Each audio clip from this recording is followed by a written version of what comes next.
Olá meu amigo, olá minha amiga, como é que vocês estão? Bem-vindos a mais um episódio onde estudamos a obra fundamental da doutrina espírita, Obras Póstumas.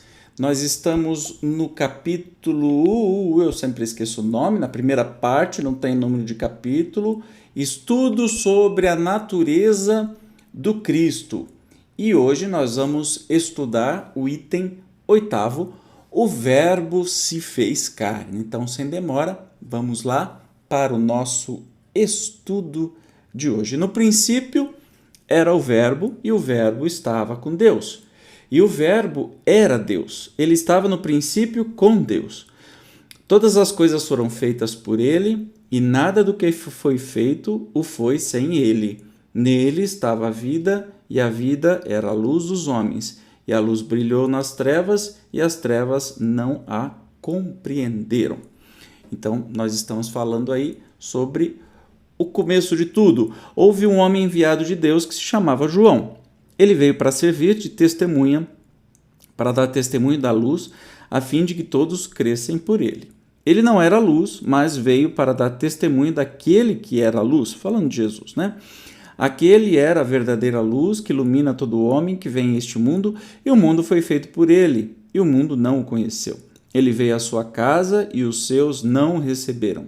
Mas ele deu a todos que o receberam o poder de se tornarem filhos de Deus, aqueles que creem no seu nome, os quais não nasceram do sangue, nem da vontade da carne, nem da vontade do homem, mas de Deus mesmo.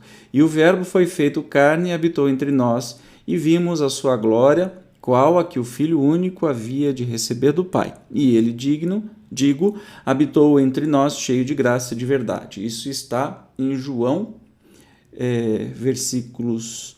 capítulo 1, versículos de 1 a 14. Você percebeu que tem muito enigma nas falas? Às vezes a gente lê o Evangelho e fica até que acostumado com alguns dizeres, mas tem muito enigma, tem muitos significados por trás do que é dito. Então vamos sem demora aí para o estudo de hoje. Vamos lá. Esta passagem dos Evangelhos é a única que, à primeira vista, parece encerrar implicitamente uma ideia de identificação entre Deus e a pessoa de Jesus. É também a que serviu de base, mais tarde, a controvérsia a tal respeito. A questão da divindade de Jesus surgiu gradativamente, nasceu das discussões levantadas a propósito das interpretações que alguns deram às palavras Verbo e Filho. Só no IV século uma parte da Igreja adotou, em princípio. Semelhante dogma resultou, pois, de decisão dos homens, e não de uma revelação divina.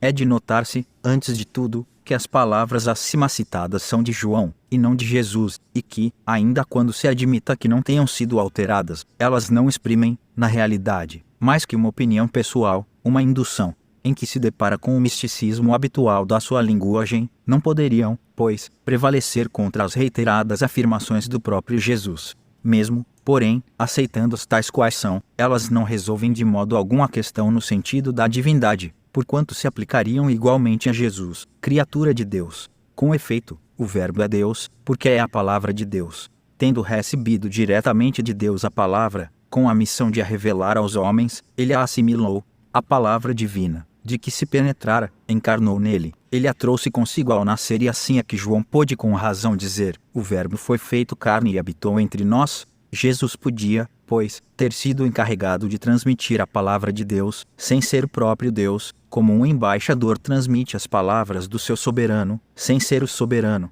Segundo o dogma da divindade, é Deus quem fala. Na outra hipótese, ele fala pela boca do seu enviado, o que nada tira a autoridade das suas palavras.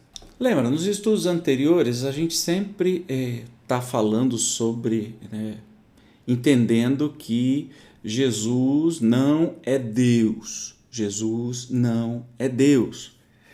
E essa divindade atribuída, evidentemente, que seus próprios discípulos, né, quem escreveu sobre ele, pela importância que ele teve, evidentemente vem acrescentar e colocar uma divindade em Jesus, não é?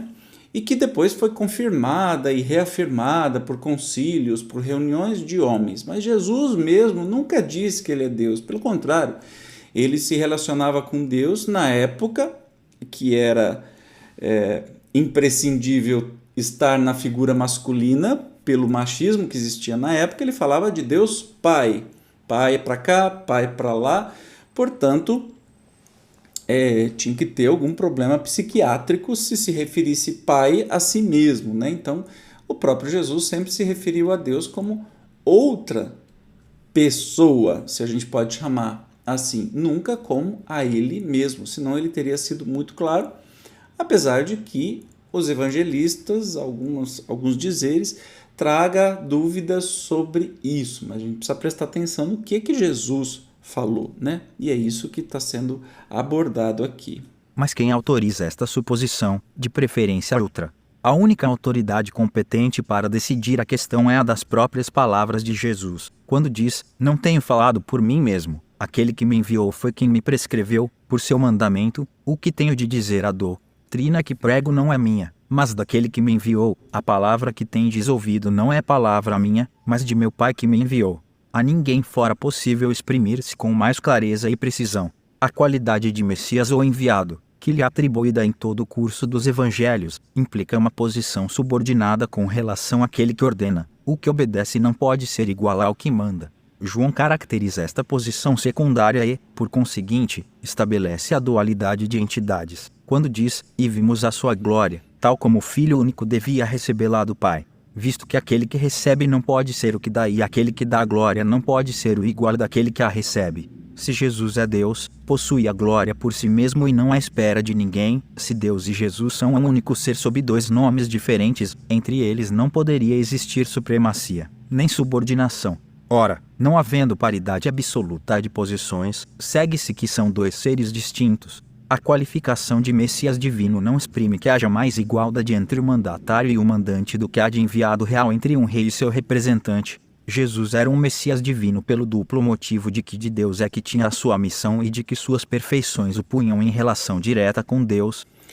Entenda que nessa época era importante, esses eram estudos do próprio Kardec, né, que não foram publicados antes do seu desencarne, certamente iria virar outro livro, né, fundamental, mas esse estudo sobre a natureza de Jesus, que vem trazer de uma maneira muito tranquila e com evidências nos próprios evangelhos, por exemplo, reafirma o tempo todo que Jesus não é Deus, o contrário, que a igreja, a uma certa altura, né, decidiu que Jesus era Deus, pronto, acabou. E aí instituiu a tal Santíssima Trindade, Jesus, Deus, Espírito Santo, e que vira uma confusão generalizada na cabeça das pessoas, porque se refere a Jesus como Deus e como Espírito Santo, e aí estes textos vêm trazer dos próprios dizeres